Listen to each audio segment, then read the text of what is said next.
The world stood still, candlelight vigils, social media flooded with memories, directors, co-stars, young actors she once mentored, all mourning the same thing: the loss of a Hollywood icon. And some breaking news out of Hollywood. People magazine reports Oscar-winning actress Diane Keaton has died. Keaton shot to fame in 1972, starring in The Godfather. On October 11, 2025, Diane Keaton, the eccentric queen of charm, the fearless trailblazer of individuality, the woman who made stumbling into a room an art form, took her final bow at age 79. For decades, she made us laugh, cry, and believe in the magic of being unapologetically yourself. Yet behind the oversized glasses, the bowler hats, and the offbeat humor lived a woman fiercely private in her final months. In the year leading up to her passing, Keaton stepped away from the spotlight, retreating into quiet days, long walks with her beloved dogs, and private time with family. Tonight, we retrace Diane Keaton's final year, her last public moments, her final words to the world, and the emotional tributes that followed her sudden departure. Because legends don't disappear, they echo. And Diane Keaton's echo might be one of Hollywood's loudest and warmest ever. The final chapter of Diane Keaton's story did not begin with flashing cameras or grand premieres. It began with silence. After over 5 decades of film, press lines, interviews, fashion headlines, and award speeches filled with awkward charm and unexpected wit, Keaton quietly stepped back. Her last known public outing was a casual December 2023 afternoon in Los Angeles. Holiday shopping bags in hand, signature round glasses, and wide-brim hat in place. She laughed with fans, waved at strangers, looked radiant, energetic. No one imagined it would be one of her final public appearances. In August 2024, she was seen again, running errands, sipping coffee, walking briskly with her trademark posture and confident stride. To the world, she looked healthy, strong, full of life. Then, the shutters closed. No more paparazzi captures, no red carpets, no event photos. Diane Keaton, the woman who could effortlessly steal a scene by simply taking off a glove or mumbling a charming la-dee-da, seemed to disappear from Hollywood entirely. But she did not disappear from life. Friends say she spent those months immersed in what she loved most. Mornings walking her dogs, afternoons tending to her garden, evenings reading scripts young filmmakers sent her, offering advice without headlines, calling old friends just to check in, spending time with her children, now adults building their own creative paths. On April 11th, 2025, Diane made her final post online, a candid, soft-lit photograph featuring her and her golden retriever, Reggie. She captioned it simply, "Lucky to love and be loved." It was National Pet Day, fitting for a woman who often said animals understood the world better than people did. To fans, it seemed like another playful moment from Keaton. To those close to her, it was something else, a quiet goodbye wrapped in affection and simplicity. She did not talk about illness. She did not announce retirement. She simply chose presence over publicity.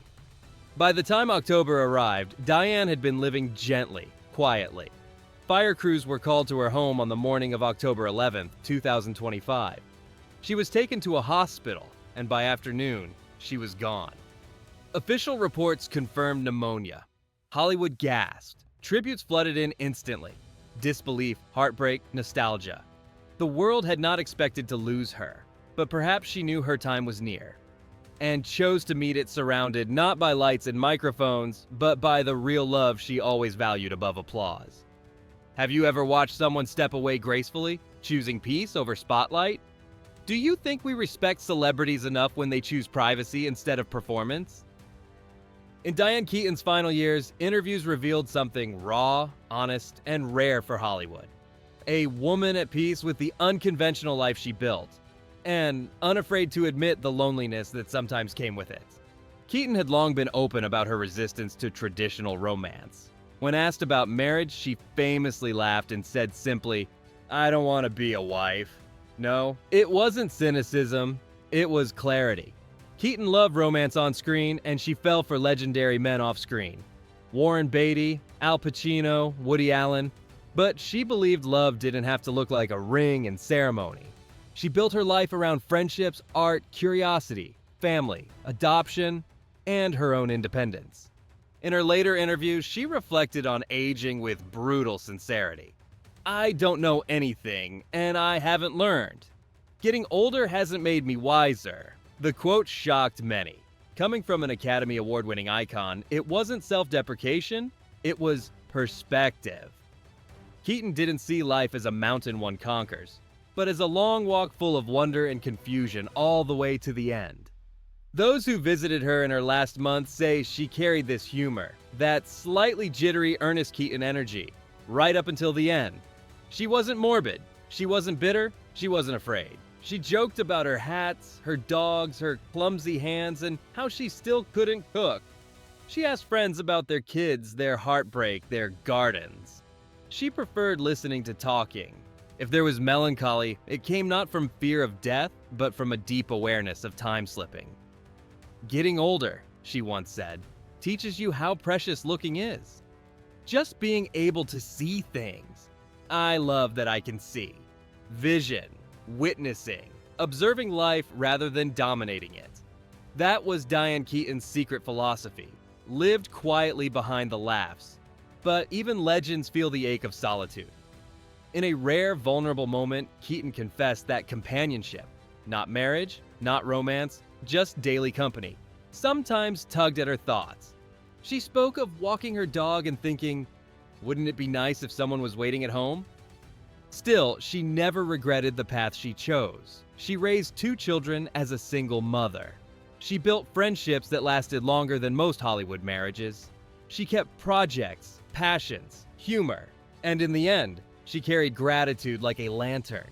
Her final months were spent savoring things others raced past. The sound of leaves, the warmth of a dog pressed against her leg, the silliness of mismatched shoes, the taste of coffee early in the morning.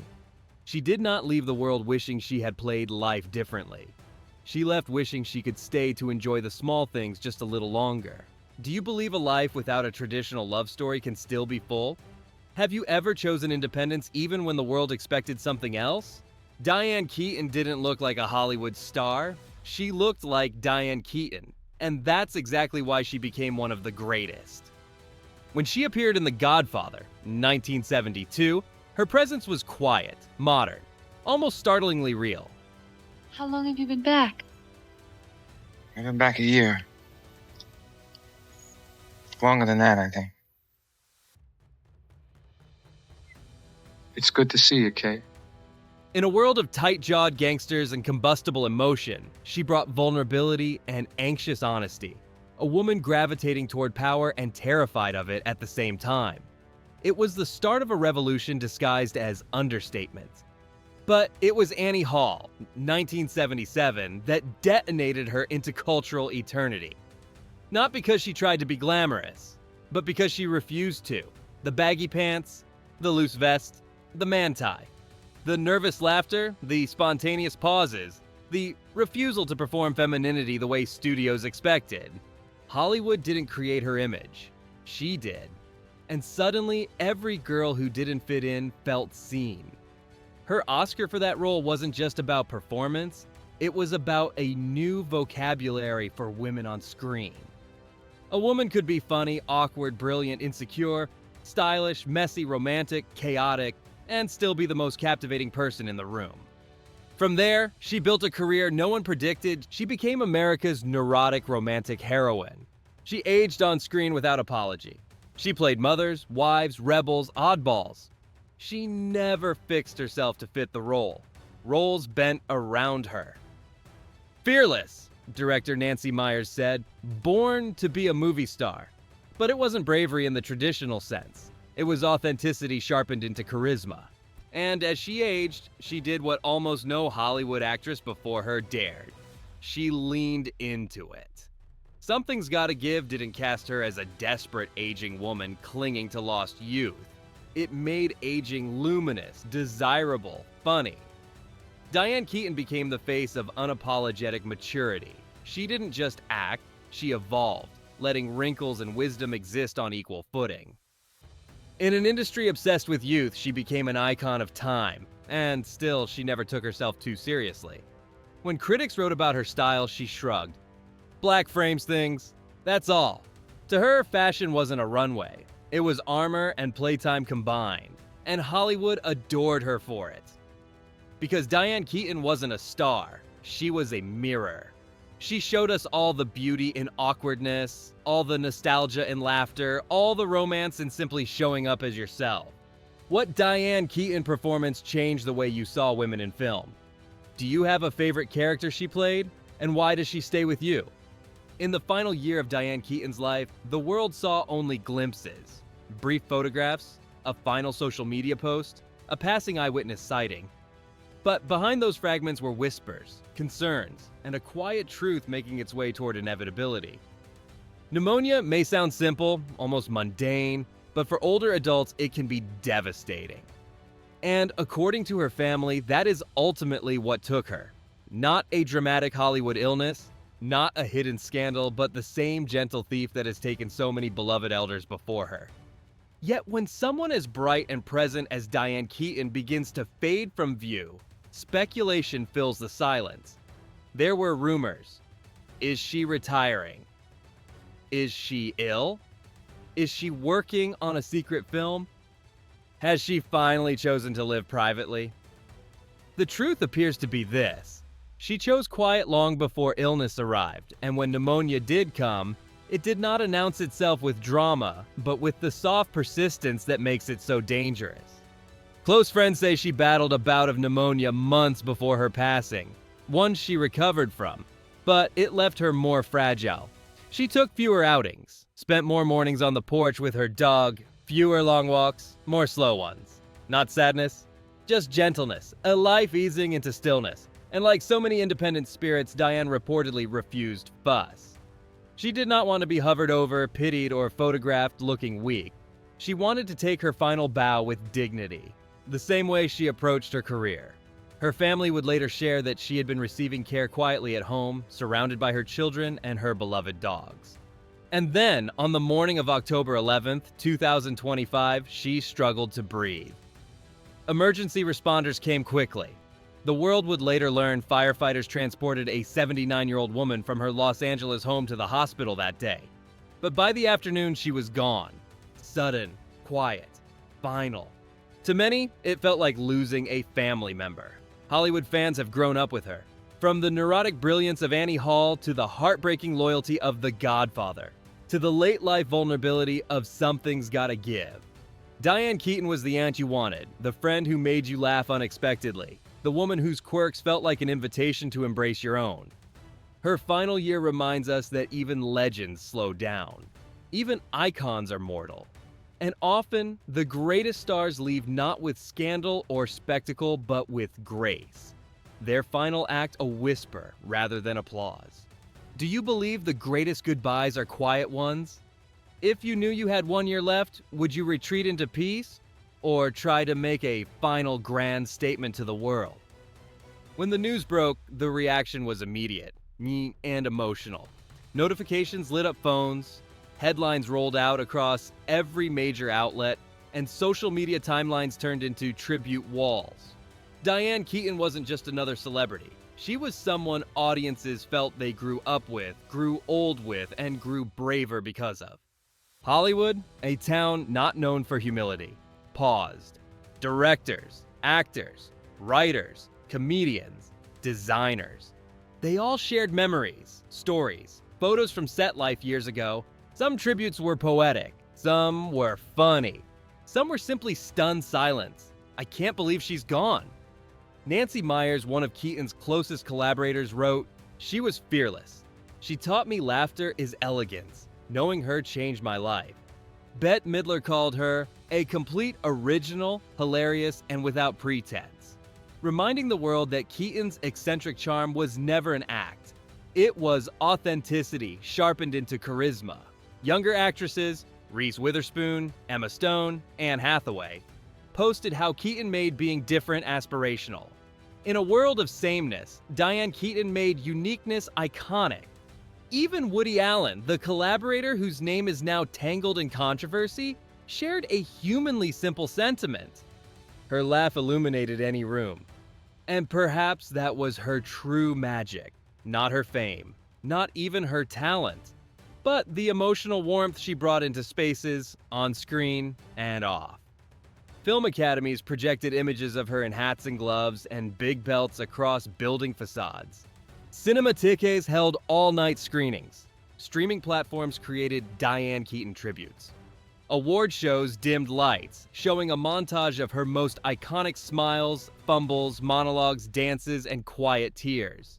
But the most profound tributes weren't from Hollywood. They were from ordinary people. Women who said Keaton inspired them to age unapologetically. Men who admired her humor and intelligence.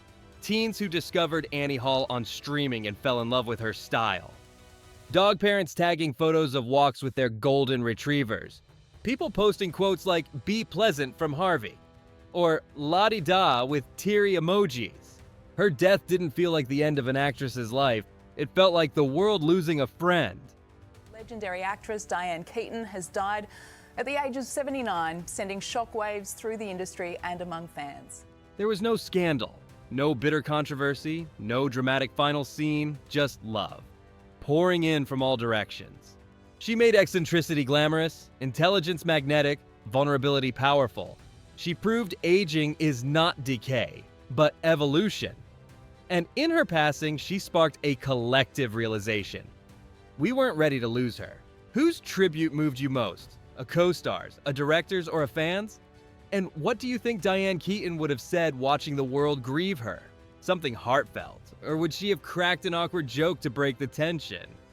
Diane Keaton did not simply make movies. She reshaped the emotional language of cinema. Long before authenticity became a Hollywood branding tool, Keaton lived it. She built a career not on perfection, but on idiosyncrasy. She made vulnerability a superpower, awkwardness a charm, and self-invention a lifelong pursuit. In her earliest roles, she stood out because she didn't act like anyone else. She acted like herself. There were no softened edges or rehearsed glamour. Even her nervous gestures became iconic. The way she tugged at her sleeves, tilted her head mid-sentence, blinked fast when nervous, spoke in unexpected rhythms that felt like real life, not polished dialogue. She gave audiences permission to feel, to stumble, to doubt, to hope anyway. Annie Hall didn't just win her an Oscar, it changed cinematic womanhood. Diane Keaton proved a female lead could be quirky, philosophical, emotionally messy, unfashionably fashionable, heartbreakingly sincere. She showed that real romance wasn't about the perfect kiss, but about the shared laughter, the awkward silences, the vulnerability of being truly seen. In The Godfather, she embodied the tragedy of being drawn into power you don't fully understand. Michael, excuse me. Hello, Doctor. The children are outside. We're going. Where do you mean you're going? We're all going to leave tomorrow. Rocco. A quiet but devastating performance that revealed how silence can speak louder than shouting. In Something's Gotta Give, she flipped Hollywood ageism upside down, turning middle-aged romance into a phenomenon. She made desire and heartbreak at 50-plus glamorous, funny, honest. And beyond screen roles, she became a cultural force. Her style wasn't fashion, it was declaration. Hats like helmets of confidence, gloves like punctuation marks, monochrome suits offset by unexpected whimsy. Her clothes said what Hollywood never wanted to admit. Individuality outlasts trends. She adopted children later in life when Hollywood thought women aged out of motherhood. She wrote memoirs with candor and insecurity and humor. She championed aging openly, never chasing frozen youth. In interviews, she admitted flaws, laughed at herself, told the truth even when it wasn't glamorous. She was a rarity, a Hollywood icon who never pretended to have it all figured out. That humanity is why her passing struck like a personal loss. Diane Keaton was never untouchable. She was reachable, relatable, a reflection of us at our most earnest and lovable and anxious and hopeful. And in the end, her legacy isn't measured in Oscars or nominations. though she had many. It's measured in permission. She gave generations permission to be odd, to dress differently, to age loudly, to say no to marriage and yes to independence, to choose kindness over cleverness, to adopt dreams late, to laugh at life's absurdity, to feel deeply and not apologize for it. Diane Keaton wasn't just a star. She was a lighthouse, guiding souls who always felt just a little out of sync with the world. What part of Diane Keaton's legacy inspires you most? Her fearless style, her emotional honesty, her career choices, or her life philosophy? Which lesson of hers will you carry forward? Diane Keaton's final days were quiet, gentle, human. There were no stage tributes, no announcement tours, no sensational headlines. Just a woman who had given her life to art stepping away into peace.